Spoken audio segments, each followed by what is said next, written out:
David Anderson hasn't been able to see for most of his adult life. I was 18 years old. I was on a construction site. Nail guns hadn't been out that long, and a nail gun actually blew up in my face. David was blinded instantly, but the reality of the situation didn't sink in until much later. Because I asked the doctor after surgery and all that, what's going to happen to me, what's going on? I said, tell me straight. He said, you'll never see again. Because I had family people around, I said, okay. I said, where can I find an organ grinder and a monkey? You're trying to have some levity there, because how do you take something like that? He took it the only way he could, by continuing business as usual.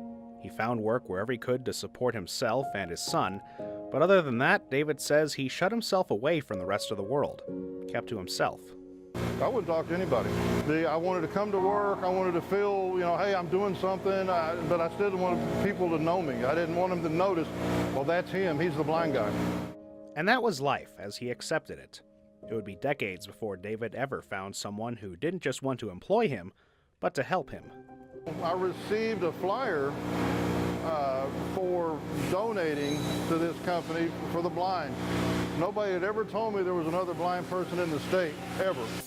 David was very skeptical, but after talking with them over the phone, he took a tour of the factory and was surprised at what he found. I was shocked, and then before I left, they asked me if I'd like to fill out an application. All those years went by, and I relied on what I could do out of my own shop to make money, because nobody would hire me for any reason. The first thing they notice is your blindness. When they offered me to fill out a job application, I said, wow, really? That's the first time that, I felt like I fit in somewhere. NewView Oklahoma is a non-profit manufacturing company who supports and employs the legally blind. Otherwise, they're just like any other manufacturer. Dennis Loney is the Vice President of Business Development and Operations. This business is no different than any manufacturing concern. We have to buy low, sell high, do it as efficiently as possible. We have to put out quality products at a competitive price. We over-accommodate for accessibility issues for our employees to be able to do a job. Every machine in this building is enriched with adaptive technology meant to suit people at varying stages of blindness. From complete blindness in David Anderson's case, to partial blindness in the case of Adam Higbee. I was actually born with a disease called optic nerve dystrophy. I could see better, but as I've gotten older, it's gotten far worse.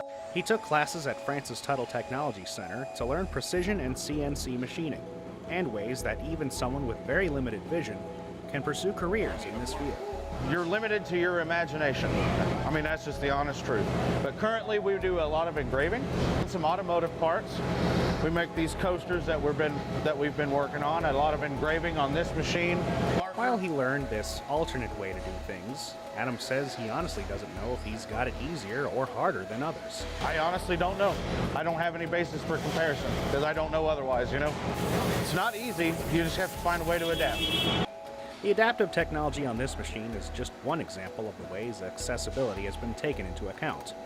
Sometimes something as simple as a smartphone camera can be enough to make small text and details more visible. But for others here, it can be a bit more extensive than that. Being blind is a learning process. Elmer Norton is in charge of managing the orders, the stock, and raw materials at NewView. He has macular degeneration, steadily losing his eyesight since high school. You have to learn how to adapt to everyday life, but in a different way. It made my life a lot difficult, but I've had a good life, a real good life. Thanks to adaptive technology like Magic and JAWS, he can run this whole department and easily run other computers all over NewView's offices. Douglas Avenue, Oklahoma City, OK 73106. 2 years ago, I knew nothing about a computer. I've learned how to get to anywhere on here. NewView may be much like any other business, but it gives these visually impaired people a lot more than a job. It gives them dignity and pride. Again, Adam Higbee. At least for me, I'm raising a 7-year-old son almost by myself, and to show him, hey, that my dad's doing this with the hand that he's been dealt, then that means with my vision, being 2020, then I can do anything I want. You have to want something. I mean, that's just the honest truth. You have to want. And if you don't want, then you're going to get what you get. Nothing.